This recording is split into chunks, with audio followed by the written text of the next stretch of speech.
Um, Hello. So I've got a candidate for Rejoin EU. Is that the name of the party? Rejoin EU is the name of the party and its main policy. There we are. And you are Edward Dean, and you are standing against Suella Braverman. I think that's very brave of you. Yes. Oh, it's kind of exciting, actually. In It's so Fareham and exciting. Waterlooville, yes. In some ways, I wish I were in your position. But so, are you going to go to hustings? Well, there was a hustings to be arranged, but Suella Braverman apparently is avoiding hustings. The Liberal Democratic Party, or the Lib Dems, have invited her 2 weeks ago, and I haven't heard anything since.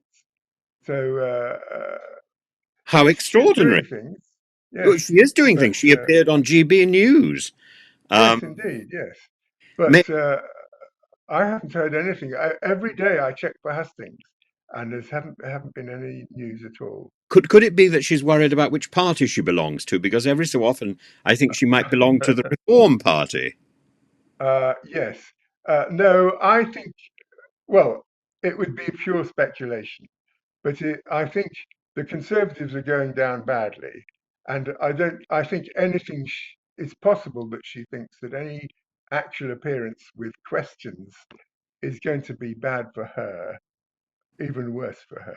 Yes, Uh, but that is the process of an election in that, this country, isn't it? That you yes, attend yes, hustings, it is. you are questioned Yes, by the public, you answer the questions as best you can in yes, that is the in a process. panel with your peers. That is the process, and I am only speculating on why she has not yet agreed to a husting, apparently. Well, I'm so shocked. I will follow this up, and I will come back to you in a week or so, and see whether or Oh, not you yes, please do. managed a husting with her. I what would be the questions you would be interested in her answering? Because she's the Uh, sitting MP, isn't she? she's the sitting in. Well, obviously, I would want to know what she thinks are the primary issues that have to be faced by an incoming UK government. For me, one of the primary issues is the cost of living crisis. Hmm.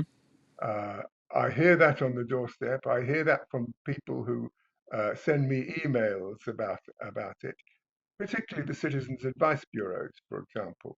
They have a lot of expertise in this area, and just recently I received an email from one bureau which said that 1 in 12 of our citizens nationally is their income is less than their outgoings, which means that they're using their savings. It's a pretty terrible statistic that for a civilized country. So, do you think that's a result of Brexit, or is it a result of Liz Truss? Oh well, no, I think we recovered actually from Liz Truss. Brexit has added to the cost of living crisis because there are now. I was talking to a food importer uh, just recently. He said to me, next week, prices are going to go up of imported foods because new checks are going to Hmm. be implemented on uh, food coming into this country. And new checks means new red tape, means new people to do the checks. It means more delays at customs, and that all costs money, which is passed on to the consumer. So Brexit has made the cost of living crisis worse. Hmm. But there's going to be there's a cost of living crisis anyway because of, in my view, uh, the global energy prices, which are affected, of course, by the Ukraine war and COVID, of course, because we we borrowed a lot in COVID and we have to pay it back essentially. Hmm. So there are three things that make the cost of living crisis: COVID, the Ukraine war, and Brexit. And if we can take one of them out of the equation, it'll be better for everybody. Absolutely, absolutely. So, but Suella Braverman, of course, your adversary in the constituency, is very keen on Brexit. well, you haven't heard her speak, so you don't know whether she's got any Brexit benefits to talk about. But Andrea Leadsom, who is one of her colleagues, was talking about Brexit benefits. Really? She had very Really? I didn't think there were any. that, Were any? I'm so pleased you agree with me. Her Brexit benefit was the COVID vaccine. Ah, well, we got in one day before the European Union, right? Or maybe one day after the European Union. We were just a little bit nastier about it because we got some kind of exclusivity, which the Mm, European Union complained about. But that really wasn't a Brexit benefit because all the countries were free to do what to in that at that particular time to just choose their own path. It mm, was only a little bit later that when the European Union had got a kind of agreement amongst members, that there was a bit of pressure not to go outside what had been agreed. But at that stage, everybody was free to do what they wanted. All yes, countries were free to do what they wanted. and And we and and didn't it need Brexit for that. We didn't need absolutely, Brexit for that absolutely, freedom. yes, and it was actually within the EU arrangement that we were acting anyway.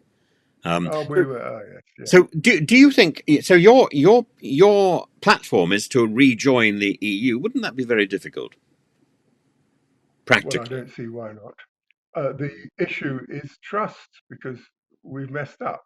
Um, and the EU will not want us to come back in and 5 years' time go out. So that's the issue from the EU side.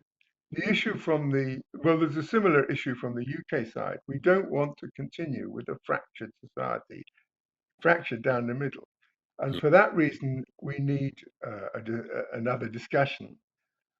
We need another referendum, and we need the whole thing to be stress-free, if that's possible.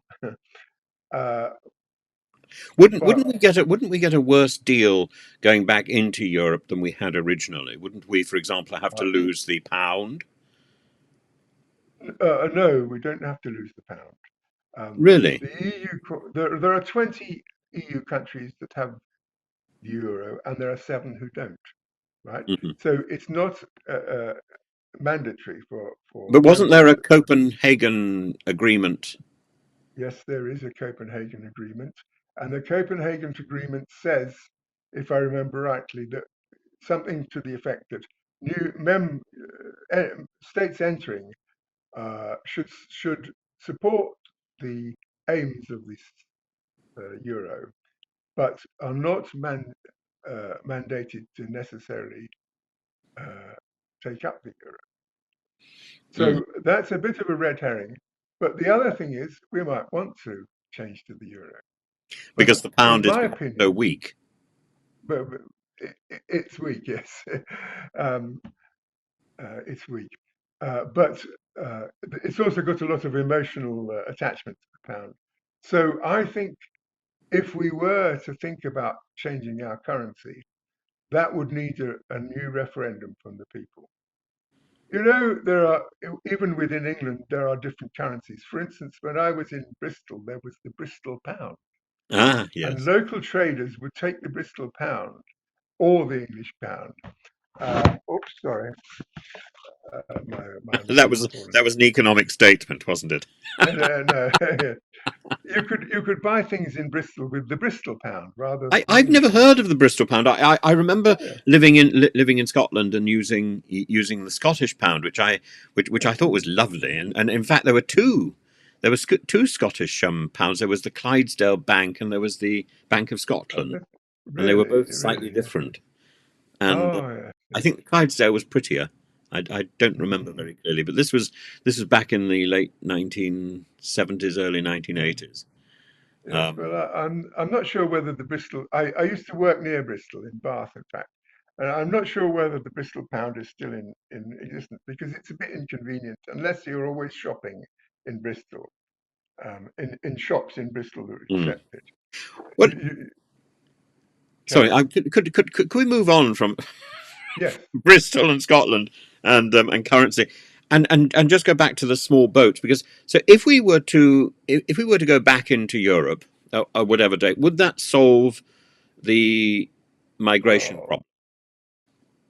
Now there are two problems. There's the small blokes and the migration problem. When we were in the EU, that we had agreed the Dublin 3 regulation, Hmm. and that was essentially an arrangement for returns. Migrants who had got into England and who had family in another EU country, we were perfectly able to send them back without any fuss to Hmm. that other country, because that other country was required by EU law or by this regulation to handle the situation.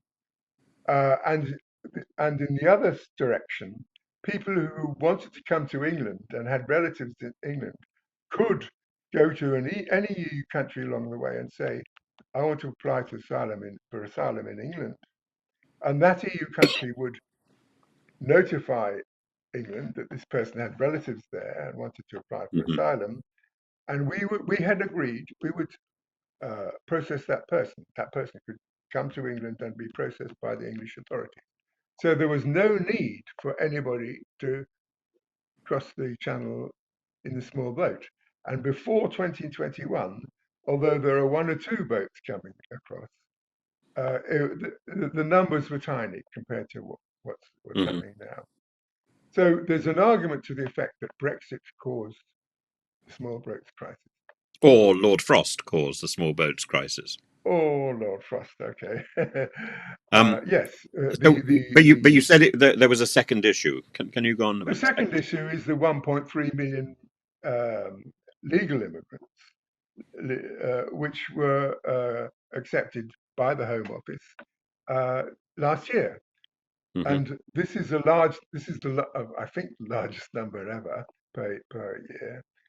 Maybe one before, there was 1 or 2 years were larger, but normally speaking, effectively, this is a record year for immigration. So surely, if when we were in Europe, we had similar numbers, but they weren't recorded because of the freedom of movement.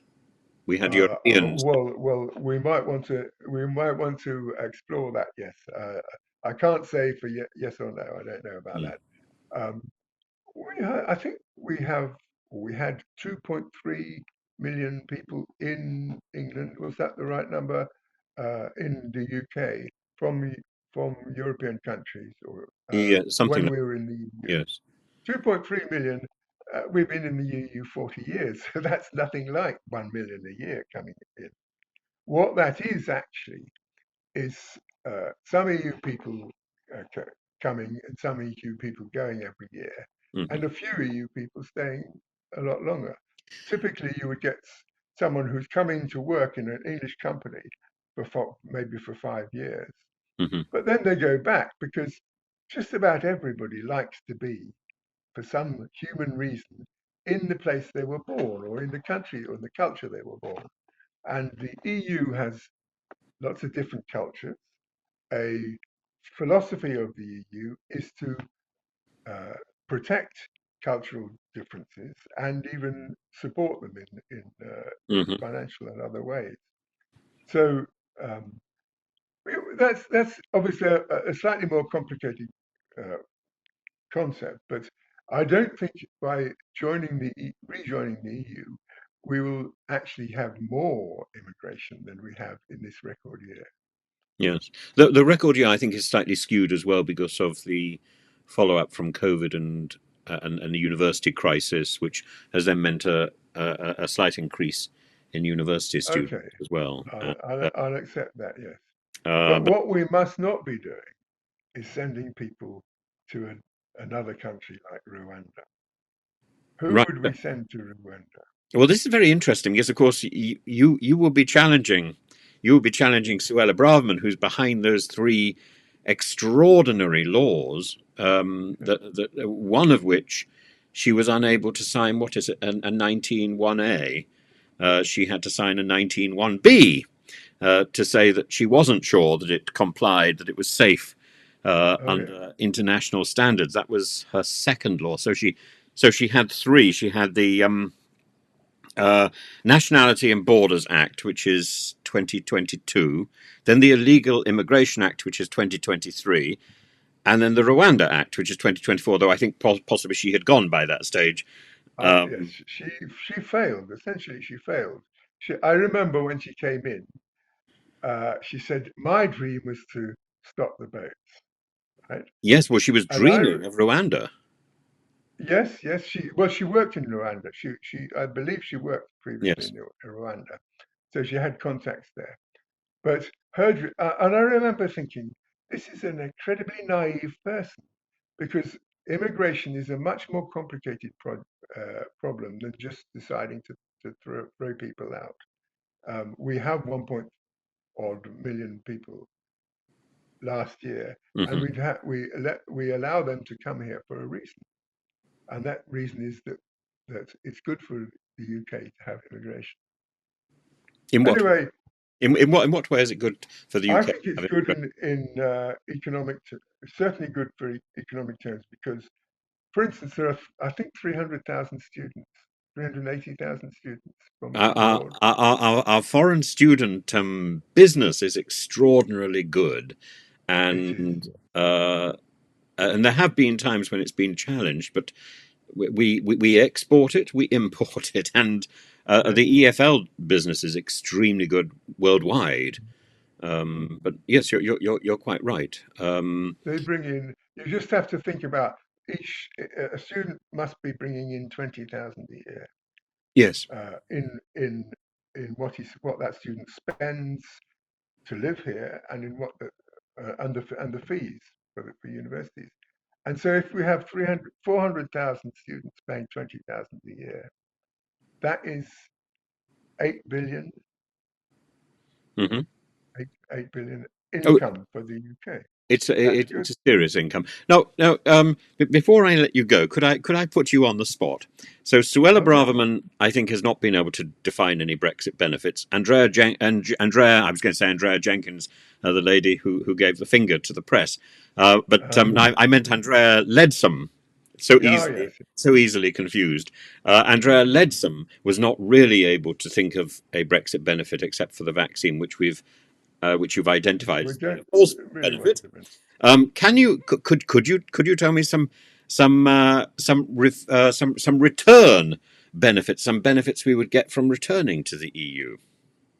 Well, we would, of course, gain from not having the delays at customs. Hmm. We would that would ease the cost of living crisis. It wouldn't solve it. It would ease it. Extra work was needed. It would be needed. We would also, because our membership fee is not just thrown away. We pay for services that the EU provides, and they are services, lawmaking services and uh, policing services that we effectively delegate. And the services that we delegate are the things that we can't do on our own anyway, like uh, just developing the rules for the single market. Hmm. That has, or for the customs union, that has to be, we can't do that on our own for the whole of the EU. If we want to be in a customs union, we have to uh, participate, we have to participate in it.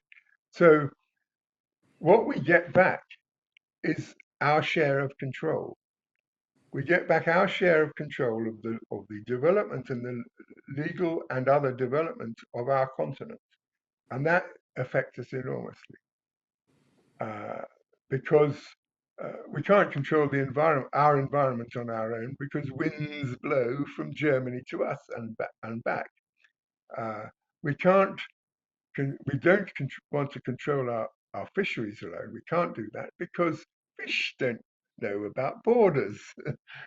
um, So we get back what we get back by rejoining the EU is the control or the share of control that we lost, and we that's a very important thing. The final thing is, as part of that share of control, the aims of the EU are set out in the the Treaty on the European Union, Maastricht Treaty, and they are three aims: to promote peace, uh, European values, and the well-being of European citizens. And the whole organization developed after the Second World War in, in order to avoid another Second World War in Europe. And so by joining forces rather than fighting our neighbours, we help to keep the peace. The European Union is sometimes described as the most successful peacekeeping organisation there's ever been, because before 1945, Europe was at war more or less continuously for several hundred years. After 1953, when the European Coal and Steel Federation was born, which became the EU, Europe has essentially been at military peace. We may be fighting with words, but we're no longer fighting with arms. And an insurance policy against a war, because if you have a million casualties like we did in World War II, and Coventry and London and lots of places just about completely destroyed, that's a huge, huge cost. So the hidden benefit of rejoining is to be part of the peacemaking process. Yes, yes.